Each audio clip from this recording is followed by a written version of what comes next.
इतिहास गवाह है प्रोग्राम में आपका Was Alexander really undefeated? दोस्तों, अलेक्जेंडर द ग्रेट या सिकंदर महान का नाम हम बचपन से ही सुनते आए हैं। एक ऐसा योद्धा जिसके बारे में कहा जाता है कि उसने कभी कोई युद्ध नहीं हारा। यहां तक कि उसके नाम पर कहावत ही बन गई, जो जीता वही सिकंदर। लेकिन क्या सच में सिकंदर ने अपनी जिंदगी में हमेशा जीत ही देखी थी? क्या दुनिया में ऐसा कोई भी योद्धा नहीं था जो सिकंदर को चैलेंज कर पाया हो? और क्या अलेक्जेंडर द ग्रेट सच में ग्रेट था? आज हम इन्हीं सब सवालों के जवाब समझने की कोशिश करेंगे। सबसे पहले हम देखेंगे कि आखिर अलेक्जेंडर को ग्रेट कहा ही क्यों जाता है, और उसके बाद जानेंगे कि ऐसा कहना कितना सही है और कितना गलत। तो आइए शुरू करते हैं। Birth and lineage. अलेक्जेंडर का जन्म 356 बीसी में मैसिडोनिया की कैपिटल पेला में हुआ। ये मैसिडोनिया के राजा फिलिप छोटी उम्र में ही अपनी योग्यता दिखाना शुरू कर दिया था। वो सिर्फ 16 वर्ष के थे जब उनके फादर मैसिडोनिया का चार्ज उन्हें सौंपकर खुद ईस्ट में बिजेंटियम के अगेंस्ट कैंपेन के लिए चले जाते हैं। अपने फादर की एब्सेंस में अलेक्जेंडर थ्रेशियंस नाम के रिबेलियस ट्राइब को क्रश कर देते हैं।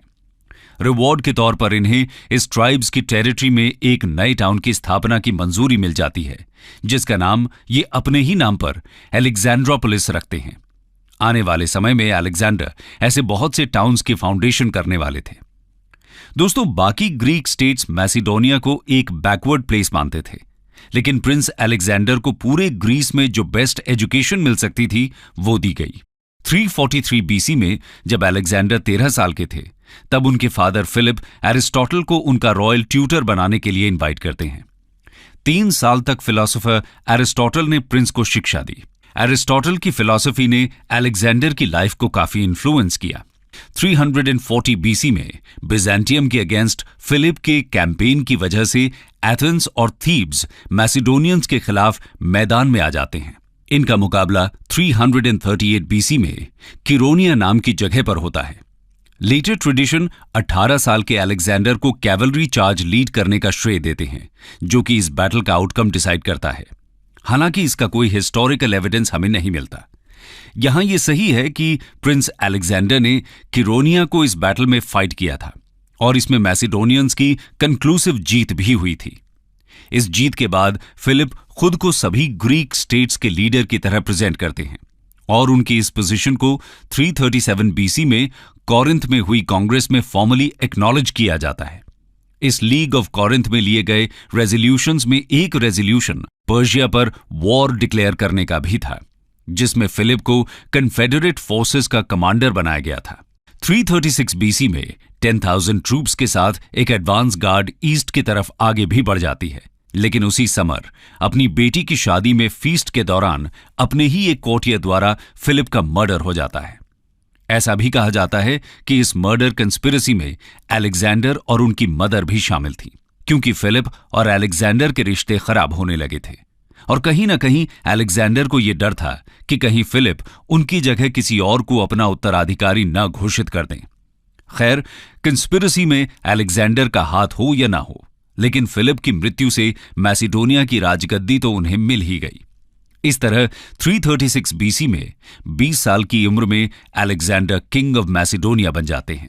लेकिन उनके जैसा एम्बिशियस इंसान मैसिडोनिया से कहां संतुष्ट होने वाला था? तो आइए देखते हैं किस तरह अलेक्जेंडर दुनिया जीतने की अपनी जर्नी शुरू करते हैं। Rise of Alexander as world conqueror. दोस्तों, फिलिप की मृत्यु के बाद लीग ऑफ कॉरिंथ तुरंत ही उनके बेटे अलेक्जेंडर को उनकी जगह पर कमांडर इलेक्ट कर देती है। लेकिन लीग के मेंबर्स के बीच की यह यूनिटी ज्यादा देर तक नहीं रहती। थीबन्स लीग के अगेंस्ट विद्रोह कर देते हैं, जिसके बाद 335 बीसी में अलेक्जेंडर थीब्स पर आक्रमण कर देते हैं और 6,000 लोगों को मार दिया जाता है। थीबन की टेरिटरी को उसके नेबर्स में डिवाइड किया जाता है। जिंदा बचे थीबन्स को गुलाम बना लिया जाता है। इसके बाद अलेक्जेंडर मैसिडोनिया को रीजेंट के कंट्रोल में छोड़कर निकल जाते हैं एक लंबी जर्नी पर। 334 बीसी में अलेक्जेंडर कुछ 5,000 कैवलरी और 30,000 फुट सोल्जर्स के साथ ईस्ट की तरफ मार्च करते हैं, ग्रीस और पर्शिया के बीच की पुरानी दुश्मनी को सेटल करने के लिए। रिवर ग्रेनिकस के पास इनके बीच बैटल होता है। अलेक्जेंडर कैवलरी चार्ज को लीड करते हैं, और पर्शियन आर्मी को तहस नहस कर देते हैं। हजारों पर्शियन सोल्जर्स को बंदी बना लिया जाता है। इनमें से ज्यादातर को तो मार दिया जाता है, लेकिन करीब 2000 को चेन्स में मैसिडोनिया भेज दिया जाता है, माइंस में स्लेव लेबर की तरह काम करने के लिए। इसके एक साल बाद इसस नाम की जगह पर खुद पर्शियन एम्परर डेरियस III द्वारा लेड पर्शियन आर्मी को हरा दिया जाता है। अलेक्जेंडर एम्परर की मदर, उनकी वाइफ और चिल्ड्रन को कैप्चर कर लेते हैं। हां, लेकिन उन्हें पूरी कर्टिसी के साथ ट्रीट किया जाता है। इस तरह महज 18 महीने के समय में अलेक्जेंडर ने एनाटोली, आज के सीरिया, लेबनान और इजराइल वाले रीजन से होते हुए यहां मौजूद पोर्ट्स, मेडिटेरेनियन में पर्शियन फ्लीट के होम बेसेस हुआ करते थे।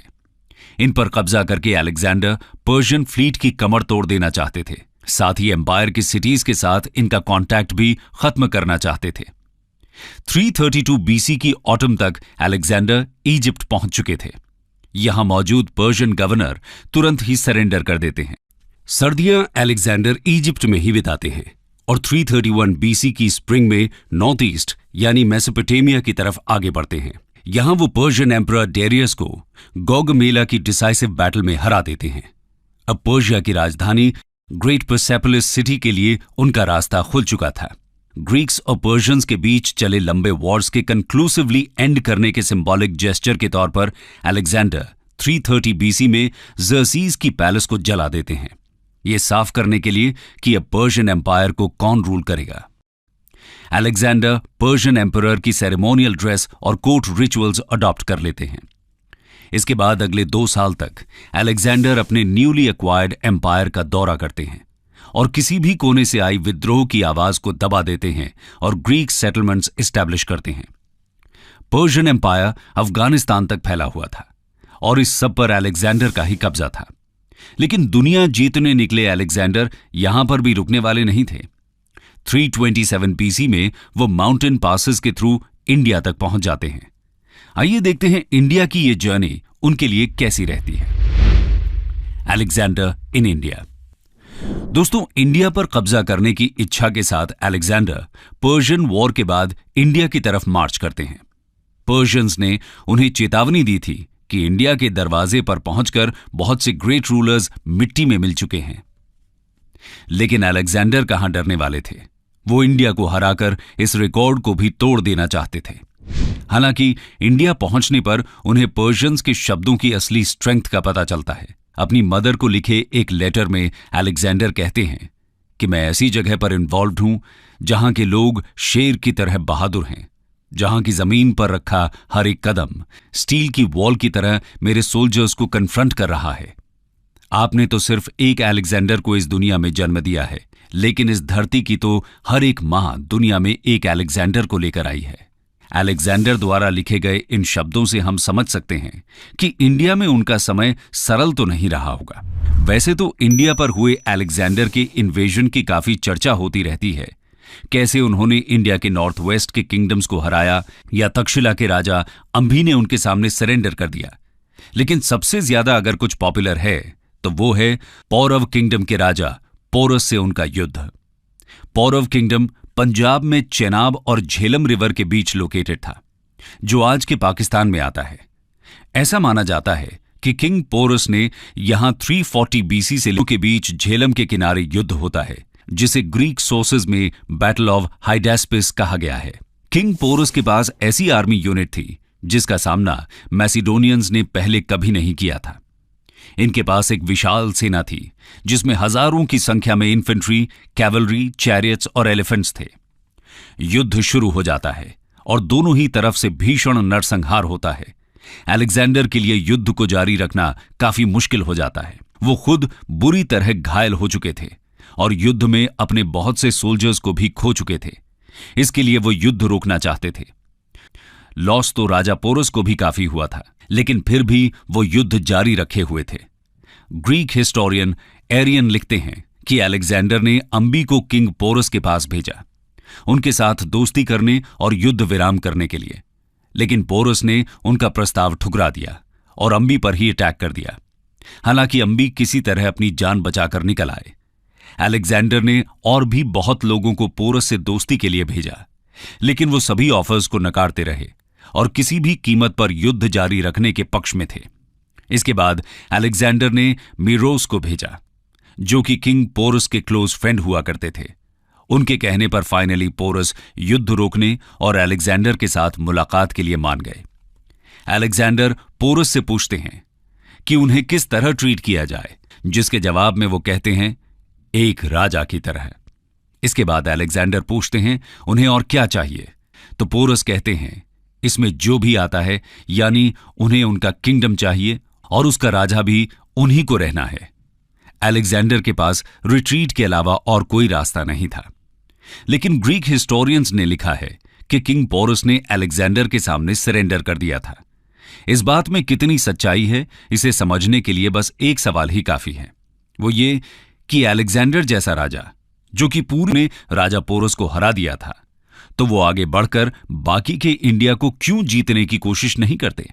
और सबसे बड़ी बात, क्या अलेक्जेंडर का दिल सच में इतना बड़ा था कि जीतने के बाद भी उन्होंने किंग पोरस को उनके किंगडम का राजा बने रहने दिया? जबकि हम देख चुके हैं कि इससे पहले की बैटल्स में अलेक्जेंडर कितने रूथलेस थे।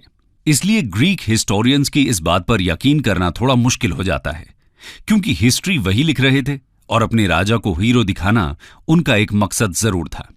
इसलिए कई बार फैक्ट्स को नजरअंदाज करके उन्होंने अपने किंग्स के फेवर में लिखा। कोई और सोर्स न होने के कारण हम ब्लाइंडली ग्रीक सोर्सेस को फॉलो करते हैं और अलेक्जेंडर को वर्ल्ड कॉन्करर मान लेते हैं। लेकिन हमें जरूरत है कुछ कठिन सवाल पूछने की और हिस्ट्री की ऐसी कहानियों का असली सच बाहर लाने की। इसी की कलम, उसी ने सिकंदर को महान बना दिया। आपकी इस पर क्या राय है? हमारे साथ कमेंट्स में जरूर शेयर कीजिए।